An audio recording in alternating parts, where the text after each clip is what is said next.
There goes my buddy with his little Kubota, owned by the hospital here, but it's pretty early, tiny little Kubota. I went over and made friends with these guys. He's gonna be my new fishing buddy up here in the Uinta Mountains and some of these rivers around here, but I went over and made friends with the maintenance shop here, and I don't know, 2 or 3 months ago, talking to them about trying to buy that little baby tractor off them, and they're like, man, you don't want that thing.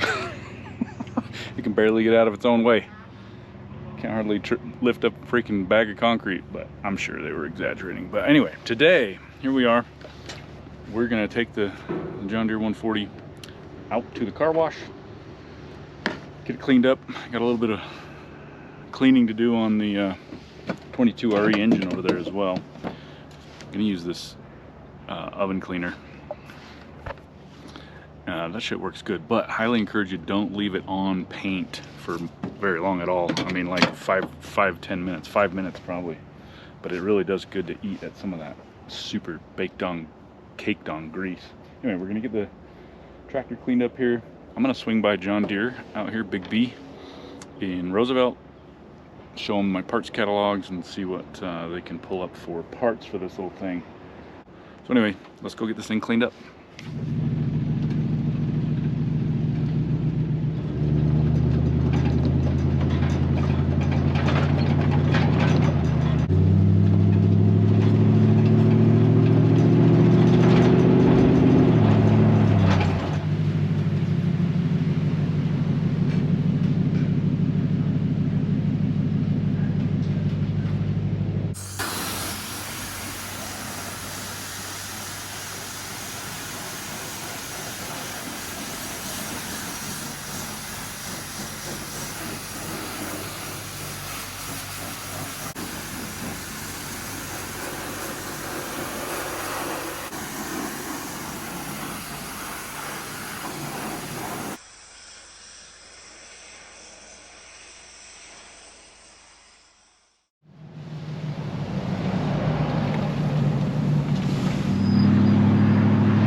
All right, here we are, we made it.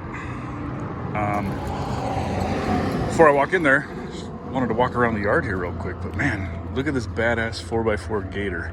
When I was in the Army back in 04 and then 06 on our 2 tours, we had 6-wheeled Gators that we used and relied on extensively. I mean, we abused them. We would load all of our flight gear, all of our guns, our door guns, all of our ammunition and everything onto these little dump bed. We had 2 of them in our company, and we used the shit out of them, and I remember them being pretty damn reliable. They might have had a couple little maintenance things that maybe needed to be done, and then I think we took them on our second tour back. But what a beauty. Wow. Now let's go in there and get some stuff done here. Look at this plow.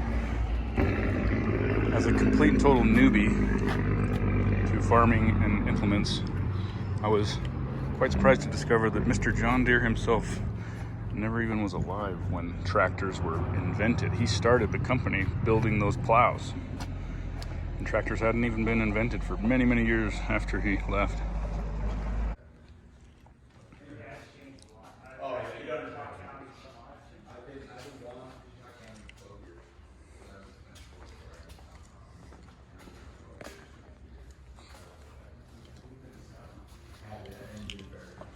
So your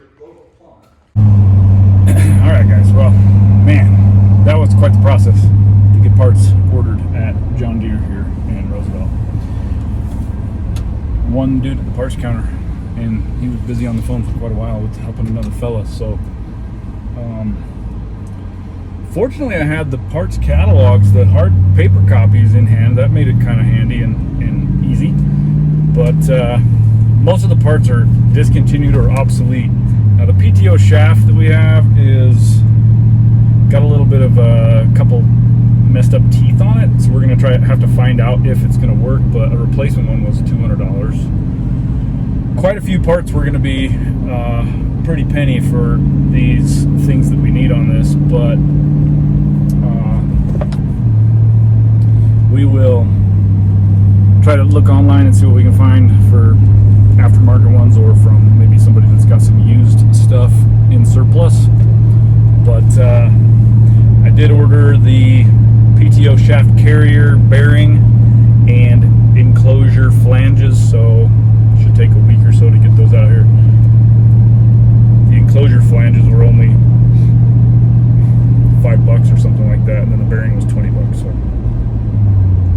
all right, let's get back to the house and get this damn thing hopefully started and offloaded, and start actually digging into it and looking and seeing what's going on.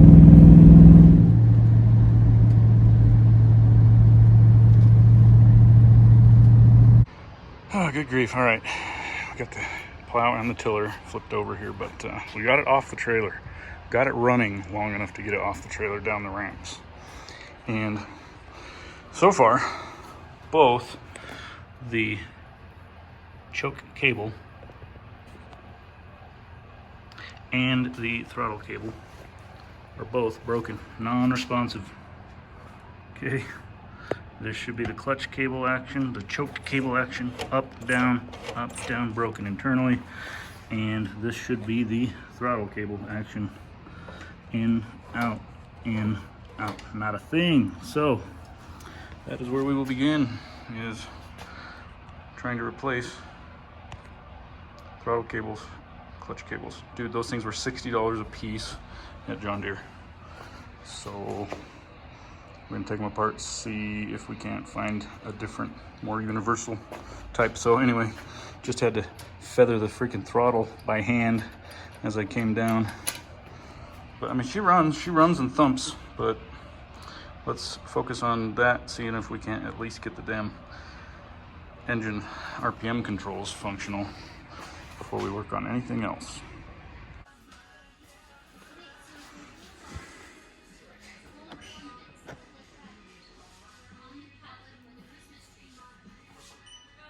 So we made it back, stopped at 4 different locations, including John Deere, for these throttle cables. We've got one throttle cable and one clutch cable.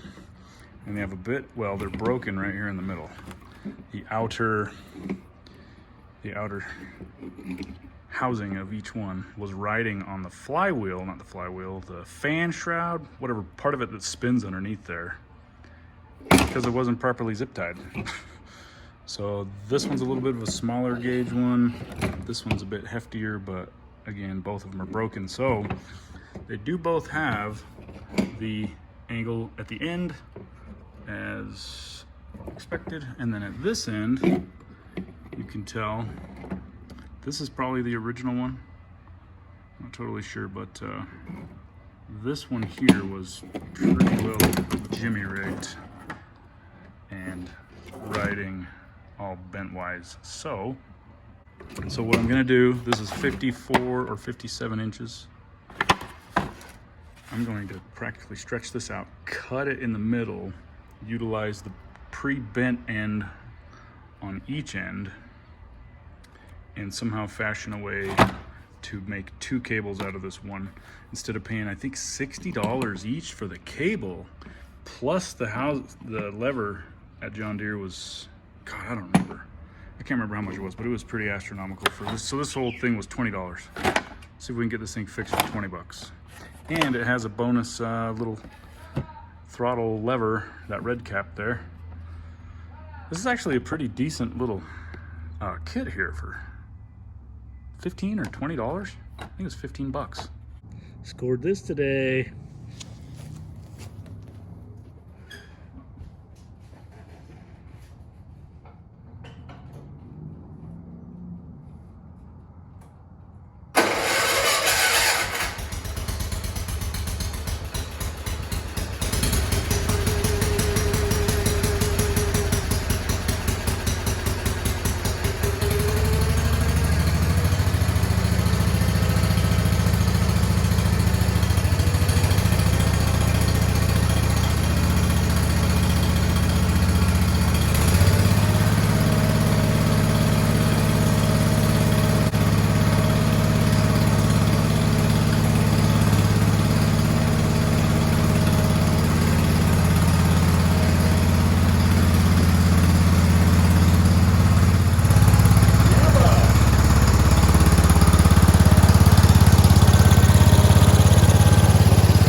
We got her up and running, baby. Heck yeah.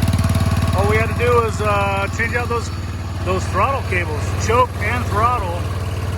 But let's go take her for a little spin. That motor just hums along, I'll tell you what.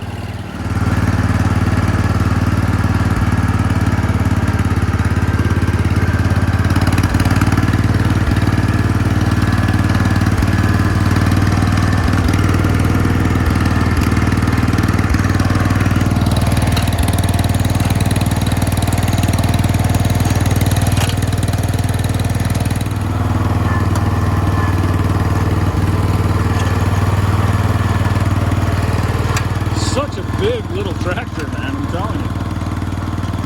It's like huge. Moves out pretty quick.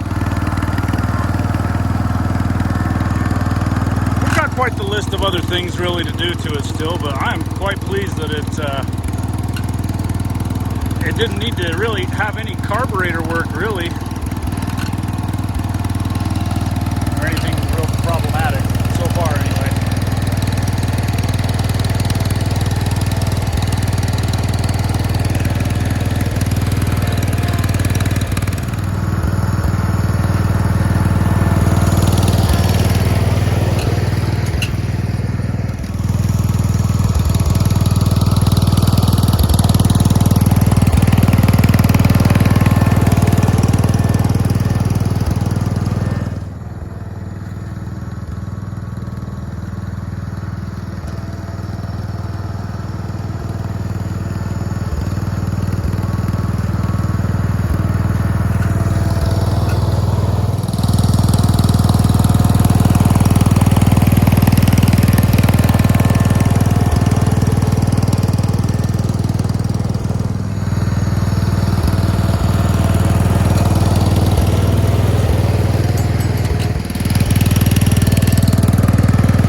Amy is gonna love it.